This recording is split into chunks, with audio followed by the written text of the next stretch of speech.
What is going on, Peep Squad? My name is Luke, and this video is about The Mist by Stephen King. And so in this video, I'm only going to be talking about the novella and the 2007 Frank Darabont film. I understand that there's also a TV show in like 2017, I think. I'm not going to be talking about that one because I haven't seen it. If you want me to do a video on it, leave a comment, like the video, and I might do a part 2. Before we really jump into it, I just want to say that I'm a big fan of this cover. You can't really see it, but there's like a silhouette of a person and there's the hand. I've definitely seen this picture on like Getty Images or stock photo websites, but I'm still a really big fan of this minimalist cover.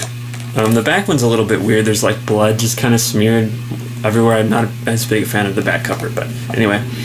The story of The Mist is there's this dad and his son. They go into a small New England town after a crazy storm, and they just to pick up supplies, you know, as you do during a storm. And as they go into the store, the entire area is encapsulated in a very thick mist. We kind of do see the monsters in the mist, but the story focuses more on the people inside the store and their the way that different people react in different situations, and also there's kind of this sort of religious undertone as well to the story. And that's one thing that deviates, I think, from the movie and the book, is that the book is very short. I think it's only like 160 pages, and so it really left me wanting more, and not in the good sense. Like I went away from this book rather unsatisfied.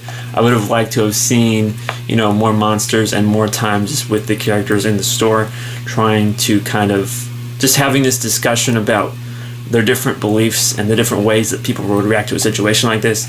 That's one thing I really like about the movie, because it adds a lot of scenes where they're just like talking about this, and there's more of that theological discussion. And I think that there's even a reference to The Stand, and then one of the characters quotes the line from Glenn Bateman about society at one point in the movie.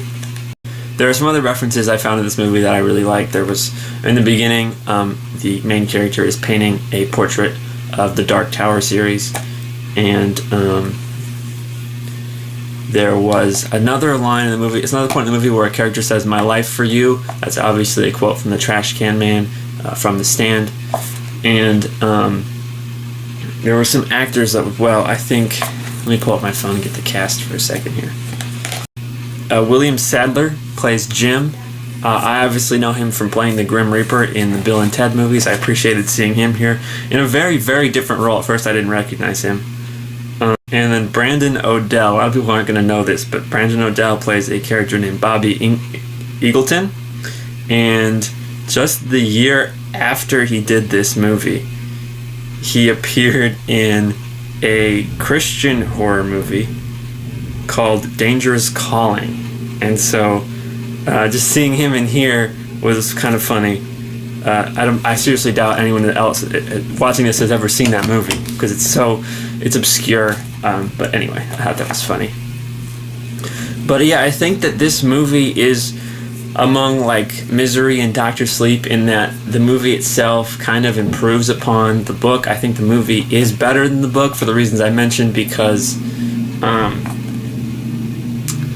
it kind of expands upon the material, and almost every time it adds something, I think it's good. Like there's multiple scenes where we see the characters, they're talking about, like I mentioned, they're talking about their different beliefs. And what I didn't mention earlier is that there's kind of there's three sort of factions within the store. There's what I like to call the extreme atheists, where they don't believe anything supernatural is going on. They obviously die off very early because there are in fact monsters in the mist. And there's the extreme religious side, led by Mrs. Carmody. The atheists, as I call them, were led by a lawyer named Norton, I believe. And like, I don't think the book is condemning religious people or atheists. I think it's just pointing out the two very extreme viewpoints. And there's the main group of characters that are kind of neutral in the whole situation, sort of viewing everything. That's kind of our POV into the thing. And kind of, I don't know which video is going to come up first, but I recorded a video about rage earlier, and one thing that I think what is because this book, it shows people kind of brainwashing other people like in Rage, but what I like about this book better is that it kind of, this story better, because the movie does it too, it sort of has a neutral perspective on what's going on, whereas in the story Rage, it's viewed through the person doing the brainwashing, and so it's sort of portrayed as a good thing, whereas in this story, because it's the neutral perspective, it's portrayed as a negative thing. And if I'm just going to talk about the cinematography. Hang on, let me see who did the director of photography for this movie was. Ron Schmidt was the director of photography, and obviously Frank Darabont was the director of the movie. And so I think what they were able to do with the movie cinematography was really impressive.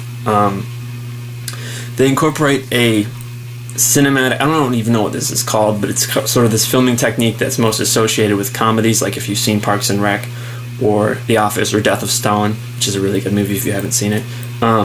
They incorporate this sort of like chaotic camera movement where there's a lot of quick pans and zooms in on different characters as you see their reactions to what's going on. And this movie does that. And so it's very interesting. At first I was like kind of confused because I've only ever seen this done with comedy. And so my brain was like, oh, you should be laughing at this, even though it's not, because it's, it's conditioned when something like that happens to laugh.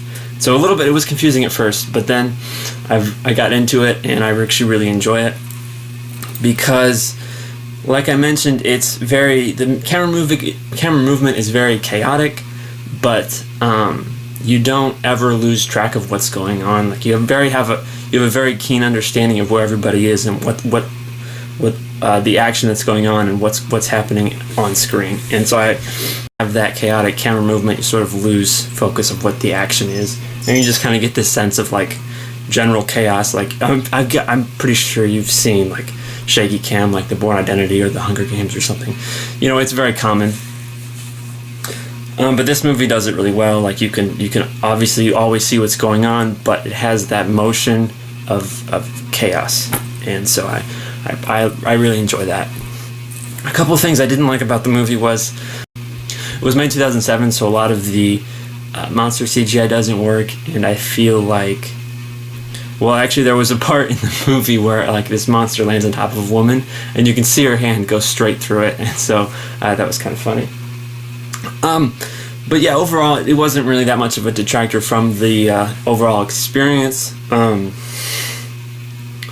One thing I will say is that towards the end of the movie, I'm not going to spoil the end of the movie, but obviously you've probably heard about it. The ending of this movie is probably one of the most iconic movie endings in the past 20 years. So if you haven't heard about it, congratulations. But I'm not going to spoil it here. Anyway, towards the end of the movie, there's this big monster, and in the book, it only describes their legs, and they try to look up and see it, but they can't. And so that kind of adds this sort of like unknown factor to it. Whereas in the movie, they show the legs and then it pans up and you see the whole thing. So I feel like that kind of takes away from the overall just kind of awe of the moment. But overall, yeah, I really like this movie. I feel like at parts it's even better than the book. There are some things I didn't like about it, but overall I feel like it's a solid movie. So yeah, if you like this video, like and subscribe. Leave a comment if you want me to talk about the TV show. I have other videos talking about Stephen King books, like I mentioned. I recorded Rage. I'm not sure when that's going to come out, but yeah, there's other books like that, and I'm planning on doing other books in the future, not just Stephen King. So if that's interesting to you, go ahead and like, comment, and subscribe, and you can follow us on Facebook and Instagram if you want to get involved with the community, and you can support us on Patreon if that sounds like something you want to do. Support us on Patreon so that you can feed my cat. She wants food, but we can't because they don't support us on Patreon. She's very sad. See? No, I'm joking. She's fine. But anyway, that's everything, and I will see you next week. Peace out.